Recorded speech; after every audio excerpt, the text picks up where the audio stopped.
suis très réjoui d'être ici, mais même si c'est une première pour moi. Réjoui parce que c'est vraiment dans mon cœur. Et cet après-midi, j'ai envie de vous parler de la fameuse épouse qui s'est préparée. Et j'ai aussi un message pour les femmes et les hommes.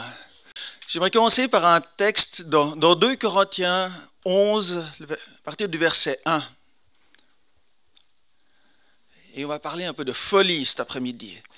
Oh, si vous pouviez supporter de ma part un peu de folie, mais vous me supportez, car je suis jaloux de vous d'une jalousie de Dieu, parce que je vous ai fiancé à un seul époux, pour vous présenter à Christ comme une vierge pure. Toutefois, de même que le serpent séduisit Ève par sa ruse, je crains que vos pensées ne se corrompent et ne se détournent de la simplicité à l'égard de Christ. Car si quelqu'un vient vous prêcher un autre Jésus que celui que nous avons prêché, et si vous recevez un autre esprit que celui que vous avez reçu, ou un autre évangile que celui que vous avez embrassé, vous le supportez fort bien. L'évangile de Dieu, il y a un truc fou dedans. Et si on n'est pas dans cet amour fou, la parole, elle est terrible. C'est un autre évangile. Si on a un évangile sage, si on a un évangile, on sait c'est ce que deviennent les tièdes. Il y a une folie qui vient de Dieu, mais qui a une sagesse. Et dans cette préparation de l'épouse, il y a un truc complètement fou qui nous dépasse. Et en préparant ce message, j'étais vraiment pris par quelque chose. Oui, c'est fou, mais ça vient de Dieu. Paul parle d'une fiancée. La fiancée dans la Bible, c'est Israël, et nous sommes greffés sur Israël. La fiancée et l'épouse, c'est un. Je veux dire, c'est pas du judaïsme, du christianisme, c'est une fiancée qui deviendra l'épouse.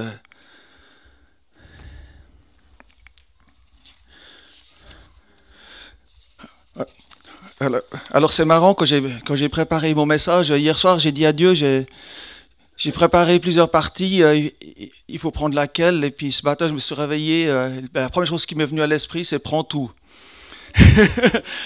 Alors je l'ai dit à Michel, elle m'a dit de ne pas faire long. Et j'aimerais prendre un texte bien connu qui est dans Éphésiens 5. C'est un texte qu'on lit au mariage, qu'on lit pour les couples. Mais aujourd'hui, j'aimerais le lire par rapport à Jésus qui est l'époux. Et l'Église qui est l'épouse, c'est-à-dire l'épouse, ce sont les hommes et les femmes. Hein, c'est nous tous. Femmes, soyez soumises à vos maris comme au Seigneur, car le mari est le chef de la femme, comme Christ est le chef de l'Église, qui est son corps, dont il est le sauveur. Or, de même que l'Église est soumise à Christ, les femmes aussi doivent l'être à leur mari en toutes choses.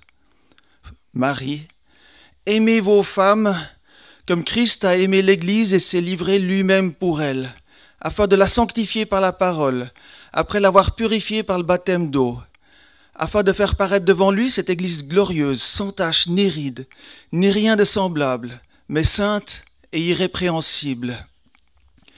C'est ainsi que les maris doivent aimer leurs femmes comme leur propre corps. Celui qui aime sa femme s'aime lui-même, car jamais personne n'a haï sa propre chair, mais il la nourrit et en prend soin comme Christ l'a fait pour l'Église. Parce que nous sommes membres de son corps, c'est pourquoi l'homme quittera son père et sa mère, s'attachera à sa femme et les deux deviendront une seule chair. Ce mystère est grand. Je dis cela par rapport à Christ et à l'Église. Alors que, regardons ce que fait Jésus là-dedans. Alors Jésus, il est le chef, il est le sauveur. Il s'attend à la soumission de son épouse. Il aime son épouse. Il s'est livré pour elle. Il la purifie entièrement. Il l'enseigne pour la sanctifier, la rendre pure, prête pour son retour. Il la nourrit et prend soin d'elle. Il la prépare pour les noces de l'agneau et ce mystère est grand. Ces versets m'ont beaucoup soutenu que nous, les hommes, nous avons à nous sacrifier parce que Christ s'est sacrifié pour nous. On a un modèle au ciel qui est incroyable, mais qui est bon de suivre. Et que fait l'épouse? C'est-à-dire, à quoi sommes-nous appelés, nous? Alors, cet horrible verset que beaucoup de personnes détestent, « Femmes, soyez soumises à vos maris, comme au Seigneur ». L'Église se soumet. La première des choses de l'Église, c'est de se soumettre. Et ça veut dire quoi? C'est pas devenir une carpette, ça veut dire faire confiance. Absolument, se mettre dessous pour être protégé. Oui, amen, se mettre dessous pour être protégé, amen et amen. Et justement, elle reçoit ce que Jésus lui donne. Et sans la soumission, l'épouse ne peut pas recevoir. Nous ne pouvons pas recevoir si on ne se soumet pas à Jésus. Et cette femme, elle est aussi active avec Jésus dans sa purification et sa transformation jusqu'à devenir sainte et irréprochable. Elle reçoit la parole, mais c'est pas simplement, elle l'entend, il y a toute une mise en œuvre. Je partageais avant une difficulté, une rupture. Je le partage parce que c'est moi qui l'ai vécu. Mais le Seigneur a tout restauré derrière. Il a tout restauré. J'ai 43 ans de conversion, 39 ans de mariage, mais le Seigneur a tout restauré à un tel point. On était de nouveau dans une situation difficile avec ma femme, puis j'ai demandé à une sœur de prier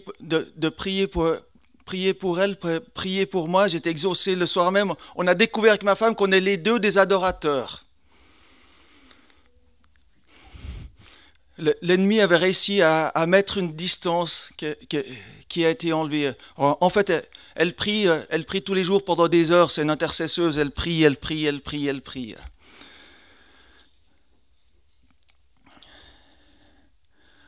L'Église, elle est les membres de son corps dont il est la tête. Jésus ne peut rien faire sans nous.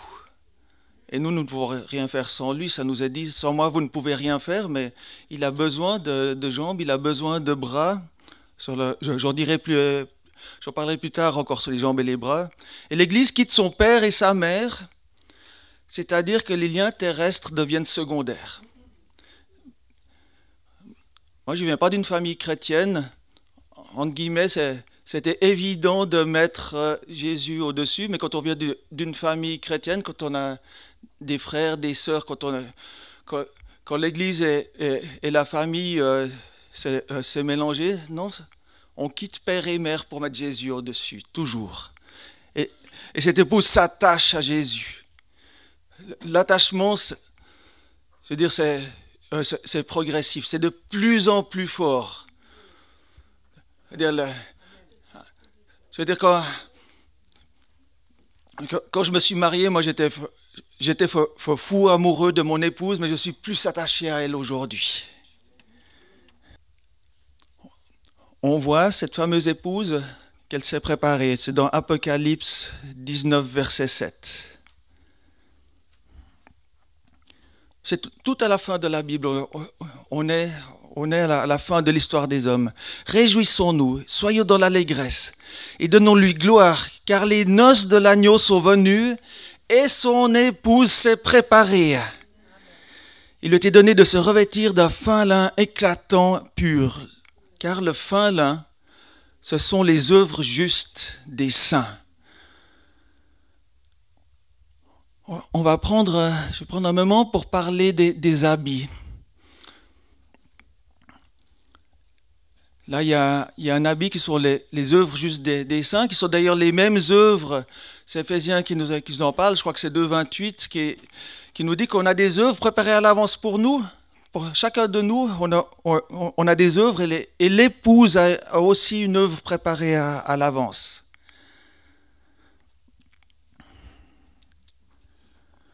Par rapport aux habits, il y a des avertissements. Au jour du sacrifice de l'Éternel, c'est Sophonie 1, verset 8. Au jour du sacrifice de l'Éternel, je châtierai les princes et les fils du roi et tous ceux qui portent des vêtements étrangers.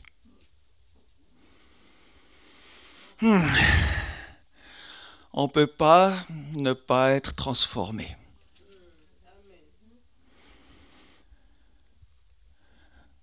J'aimerais encore parler aux femmes et aux hommes. Nous qui sommes l'Église. Et j'aimerais commencer par un verset dans Proverbe 31, les versets 25 et 26. La fameuse femme de Proverbe 31, elle est revêtue de force et de gloire, elle se rit de l'avenir. Elle ouvre la bouche avec sagesse et des instructions aimables sont sur sa langue. Alors ça, c'est les versets à opposer à femme, taisez-vous. À femme, taisez-vous. La femme, je vais les relire, elle ouvre la bouche avec sagesse et des instructions aimables sont sur sa langue.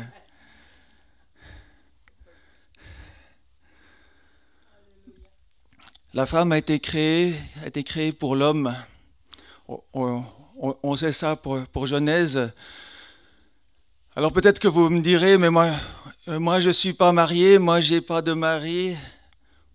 Alors on a tous un mari, on est tous en préparation pour rencontrer un mari et on est fait pour lui.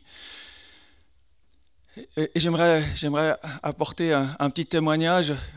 J'étais dans un séminaire de guérison et il y a une femme qui partageait sa douleur que son père voulait un garçon.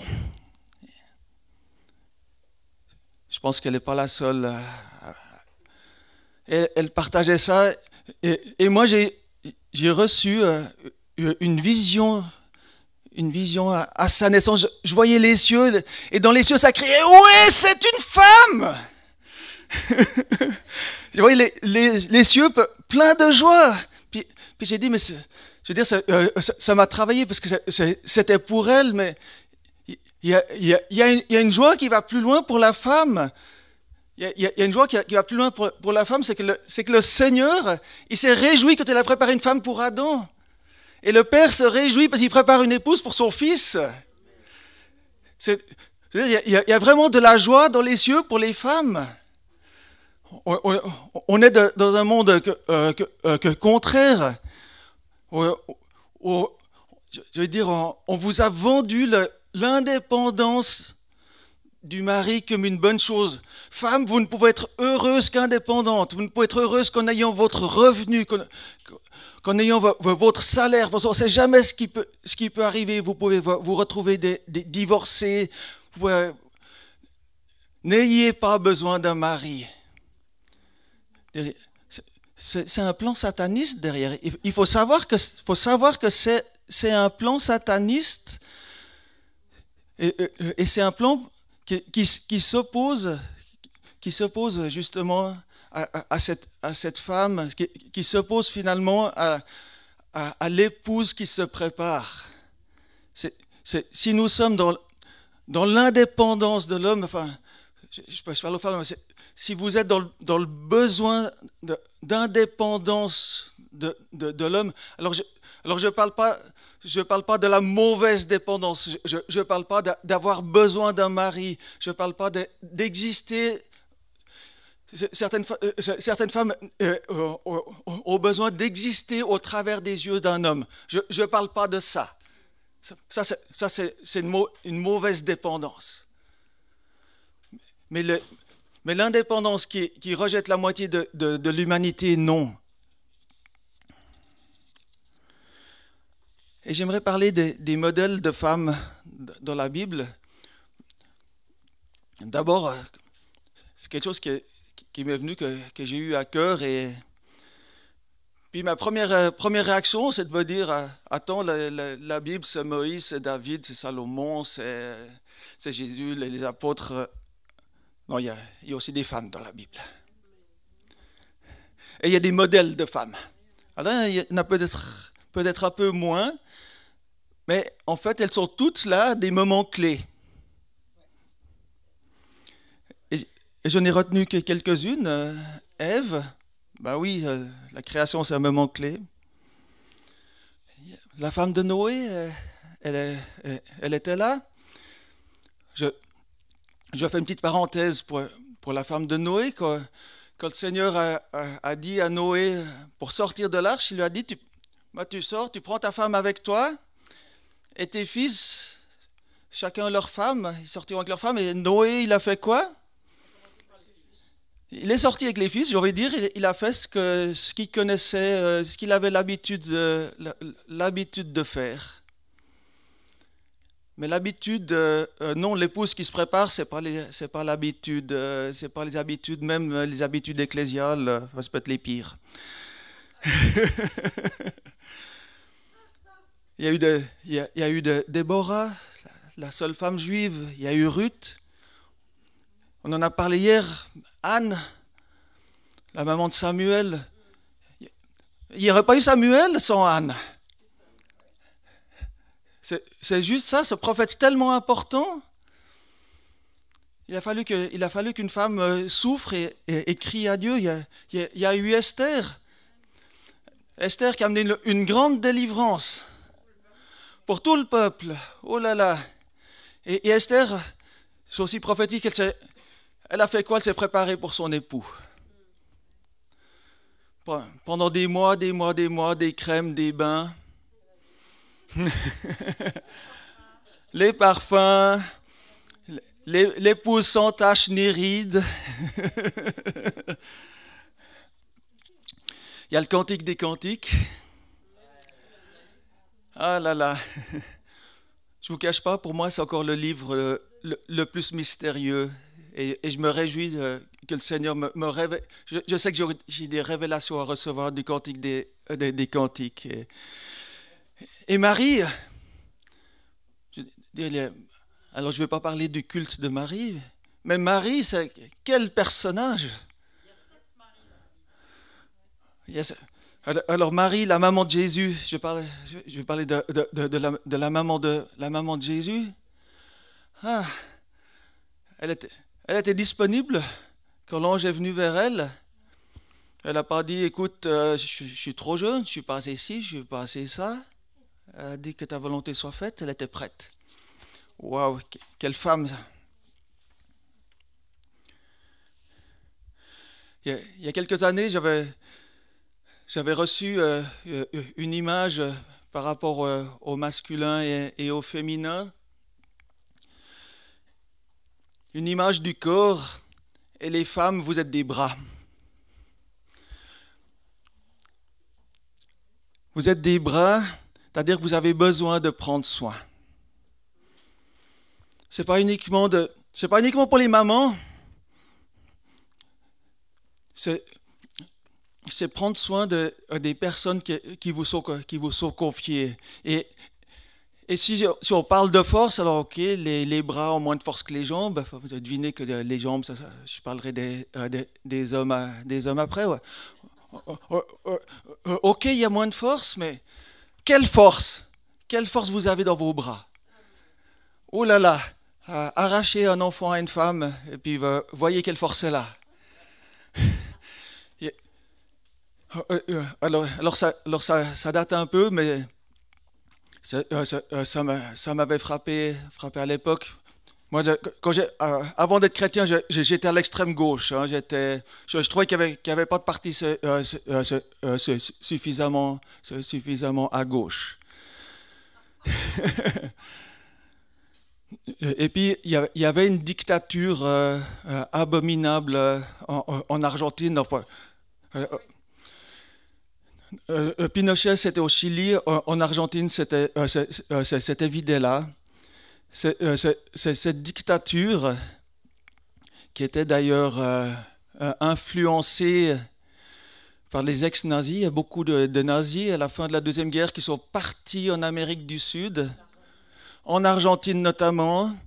Il y a les Français qui ont appris les méthodes de torture qu'ils avaient mis au point en Algérie. Ils les ont exportés aussi en Amérique du Sud.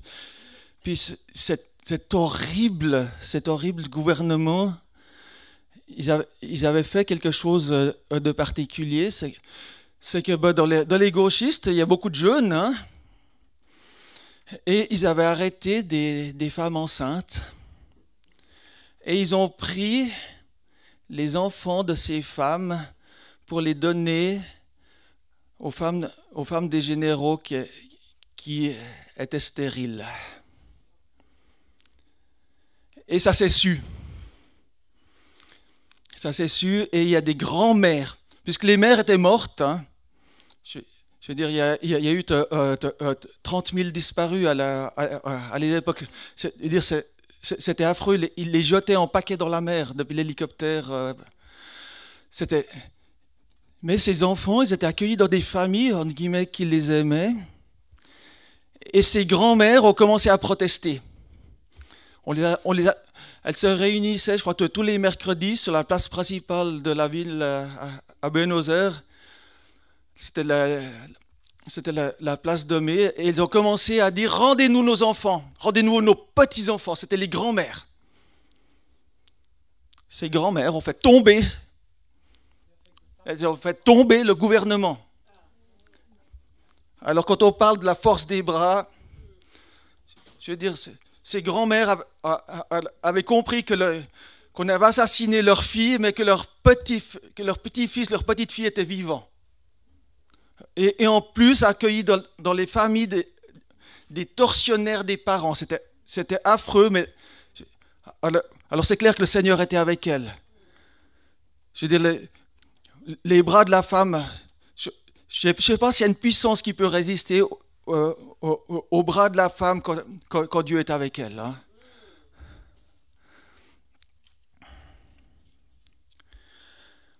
J'aimerais parler des hommes maintenant.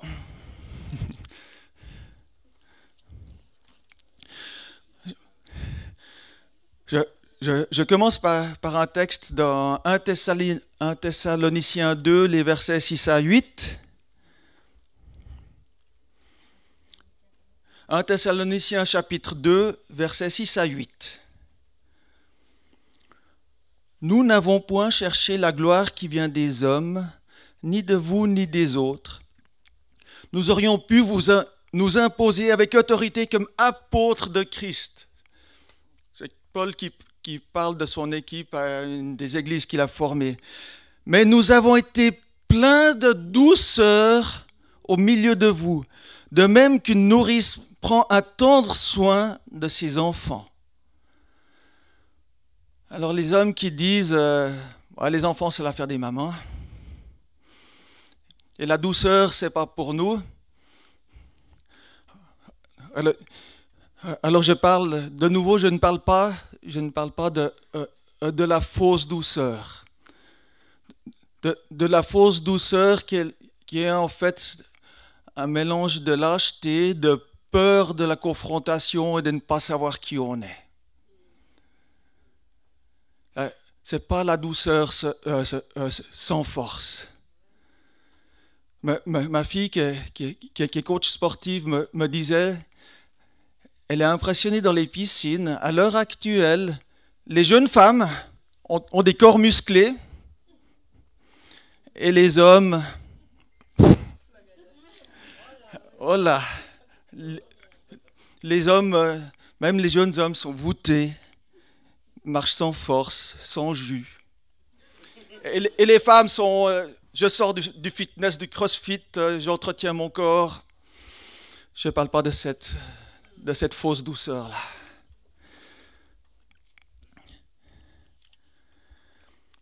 Et Paul fait référence à un texte, je ne vais pas le lire là, mais vous pouvez noter la référence dans Ésaïe 66. Il y a le père qui parle de son amour pour ses enfants comme une nourrice à la mamelle. Et Paul connaissait la parole. Il a reçu l'amour qu'il a reçu pour ses églises était plein de douceur. Alors je parlais des jambes. Les jambes sont masculines, oui, c'est clair. Les hommes, nous avons besoin de marcher. Le premier soir, Michel nous a dit debout. Alors je suis un bon Suisse bien élevé. Mais ça bouillait en moi de me mettre directement debout. Je n'ai pas osé, j'aurais dû. Oui, oui. Mais voilà, nous avons besoin de nous lever, d'avoir un but. Et en fait, on a besoin d'avoir un but qui est difficile à atteindre. C'est-à-dire que quand ma fille m'a dit « Papa, ça sera trop facile pour toi »,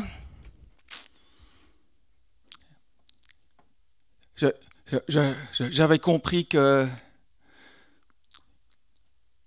pour aller plus loin, je devais me lever puis suivre ce chemin difficile.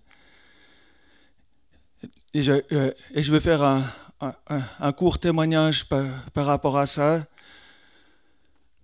Moi, je viens d'une famille où il y a eu de l'abus. Je n'ai pas été abusé, mais je viens d'une famille. Voilà, et j'ai porté tout ça. Tout ce que mon père avait. Heureusement, il a pas reproduit, mais moi, je portais tout cela. Et j'étais sombre, et j'étais déprimé. Moi, c'est pas l'amour de Jésus qui m'a touché, c'est la justice de Jésus. De savoir que sur terre, il y avait eu quelqu'un qui a été juste. Je veux dire que quand souvent dans les héritages de l'abus, il y a besoin de justice très fort. Et le monde est insupportable parce que, je veux dire, plus on se renseigne, plus c'est pire. Puis j'ai envie de dire ça, je parle des années 70-80, depuis c'est largement pire. Oula. Et sans Dieu, mais on est dans un monde mais épouvantable. Moi, je sais que, honnêtement, sans Christ, je serais devenu poseur de bombes. Je veux dire, l'homme que vous avez devant vous, sans Christ, il devenait poseur de bombes. J'ai vécu à l'époque, c'était la bande à Baader-Meinhof. En Allemagne, les brigades rouges en Italie, les manifestations antinucléaires à Crémalville. Voilà, moi j'étais là-dedans. Mais en fait, quand la souffrance, la douleur, elle est tellement forte dedans et l'injustice tellement forte dehors, finalement, on croit que d'aller poser une bombe, ça va diminuer la souffrance. Heureusement, le Seigneur avait un autre plan pour moi. Je reviens à l'homme. Le drame de l'homme, c'est de rester assis, sans but, sans action, sans obstacle, sans victoire. On peut penser à l'importance qu'ont pris les jeux vidéo. Là, il y a des victoires. On ne va pas dire qu'il y a des efforts. Oui, il y a des heures, des dizaines, des centaines, des milliers d'heures passées là-dedans, mais non, je veux dire que même, on ne grandit pas. Mais d'abord, on est assis. Levez-vous, oui, levons-nous, ça va venir. Et puis tout ça, ça pousse l'homme à la démission, à la tentation de la facilité, à la perte de la valeur de soi, de la perte de la confiance, à l'égocentrisme. Puis il y a plein d'effets secondaires parce qu'il y a des forces en nous qui ont besoin de s'exprimer, puis elles s'expriment sous forme de violence, de pulsion, d'autres choses. Puis on a un profond sentiment d'inutilité. Et j'ai reçu Moi, j'aimerais faire un appel pour les hommes. Moi, je crois qu'il y a une bénédiction pour les hommes ici. Oui, il y a des hommes qui se lèvent, oui. Oui, levons-nous les hommes, oui. J'allais dire, quand les hommes se lèvent, les femmes applaudissent.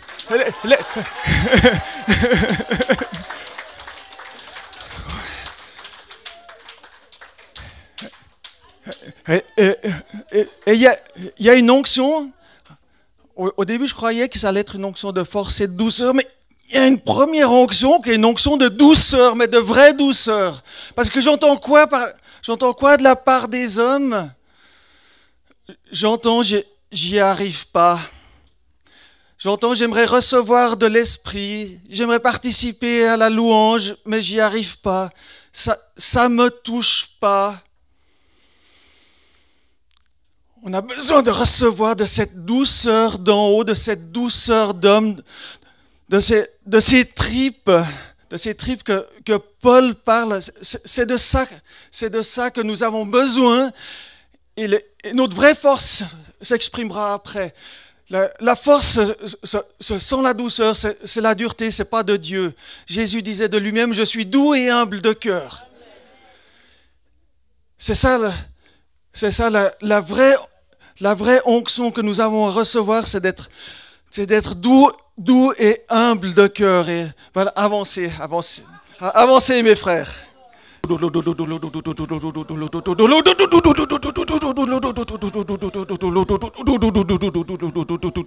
Seigneur, que ton onction de douceur descende. Ta vraie douceur, des tripes pour toi, des tripes qui ne lâchent rien. Des tripes de victoire, des tripes de victoire. Seigneur, nous sommes des hommes, nous nous sommes levés, mais nous voulons marcher jusqu'à la victoire sur le chemin. Seigneur, tu as des chemins pour chacun de nous, tu as des chemins pour chacun de nous, des beaux chemins. Je vous promets pas des chemins goudronnés, mais j'ai envie de dire, je suis suisse, mais je vous promets des chaussures de marche. Amen. Recevez des chaussures pour marcher pour Dieu, pour marcher là où Dieu nous envoie. Marcher où il nous envoie. Chacun. Recevons. C'est des chaussures, mais c'est des chaussures qui nous mettent en route, qui nous réjouissent. Il y a de la joie. On a de la peine, avec la joie, mais il y a une joie pour nous. Ouais. Amen.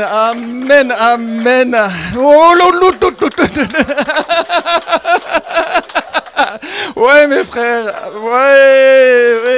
Amen. Ouh. Seigneur, moi je remets simplement ce micro, je te dis merci de ce que tu es en train de faire. Il y a une suite. Les dames, vous en faites pas, vous serez bénis aussi. La bénédiction des hommes est une bénédiction pour vous. C'est une grande bénédiction pour vous. Oui, il y a aussi de la joie de la bénédiction. Oui, j'ai encore prié pour ça. Je le reçois maintenant. Il y a des femmes qui ont souffert à cause des hommes. Ouh. Et nous nous mettons ensemble, les hommes, pour vous demander pardon. Pardon de vous avoir fait taire. Pardon de vous avoir méprisé. Pardon de vous avoir empêché. Et pardon parce que nous avons marché derrière vous. Beaucoup d'entre nous, nous avons marché derrière vous. Et au lieu d'avoir un mari, d'avoir des hommes sur qui compter, d'avoir des ministères, d'avoir des hommes de Dieu qui vous bénissent, vous vous êtes retrouvés avec un gamin derrière vous. Parce que quand un homme marche derrière la femme, ben, il devient un gamin. Et nous vous demandons pardon pour ça. Et nous quittons nos positions de gamin. Oh là là, nous quittons ces positions de gamin. C'est fini, les positions de gamin, c'est fini, c'est fini. Ouais. Amen. Amen. Amen. Bah, Seigneur, moi je ne sais pas ce que tu veux faire, c'est à toi la suite, à toi la gloire surtout. C'est toi qui dirige, c'est toi qui... Tu nous emmènes plus loin, amen. Oui, amen. Allô, oui. Je veux juste dire, c'est très puissant parce que je sais la souffrance des femmes du fait que les hommes se sont démis de leur mission première de protéger la vie et de les protéger elles aussi et de protéger leurs enfants. Ils se sont démis. Et du coup, les femmes ont dû se lever pour remplacer. Mais ce n'est pas de Dieu. C'est une très grande souffrance. Et je ne sais pas si vous avez vu les applaudissements des femmes selon quand tu disais ce que tu disais. Waouh! On adhère à 1000% parce qu'il y a une telle souffrance actuellement pour tant de femmes de ne pas pouvoir s'appuyer. Parce que se soumettre, c'est faire confiance, c'est se mettre dessous pour être protégé et de ne pas pouvoir s'appuyer sur leur mari ou simplement, souvent, ils ont pris la fuite ou simplement, ils sont partis ailleurs et ils ne sont pas là. Et il y a une grande souffrance. Et quand il est écrit que Dieu va rendre le cœur des pères à leurs enfants et des enfants à leurs pères, ça veut dire aussi qu'il va aussi ramener les épouses qui vont pouvoir restaurer les couples. Si tu veux continuer pour faire un appel, je suis entièrement d'accord. Je suis moi-même un enfant que ma maman voulait avorter. Et heureusement, à l'époque, quand le papa ne voulait pas, ben, ça n'avait pas lieu. Et mon papa n'a pas voulu. Et merci Seigneur que ces lois existaient à l'époque. Mais je suis un rescapé d'avortement. Il y a eu beaucoup de souffrances. Mais c'est aussi été... Moi, j'ai 2 nouvelles naissances. J'ai ma nouvelle naissance quand je me suis converti. Et puis, 10 ans après, j'ai été délivré d'un esprit de mort. J'étais à un séminaire où le pasteur m'avait obligé d'aller. Moi, j'étais les pieds comme ça. Je voulais rien savoir parce que le pasteur m'avait obligé. Et le dernier jour, il y a un orateur qui était là. Et dans mon cœur, c'est un homme de Dieu. Et puis je savais qu'il allait prier pour moi. Et moi j'ai dit, mais je ne demanderai pas pardon. Super. Mais je n'avais pas demandé pardon. L'orateur, il avait reçu que j'avais un esprit de mort. Et je n'avais pas demandé pardon pour cet esprit de mort. Il a chassé cet esprit de mort. Et moi, j'ai pleuré comme un nourrisson. Mais pendant plus d'une demi-heure, je pleurais, je bavais, je m'entendais crier comme un nourrisson. J'ai 2 nouvelles naissances. Et c'était le début de la restauration. Amen.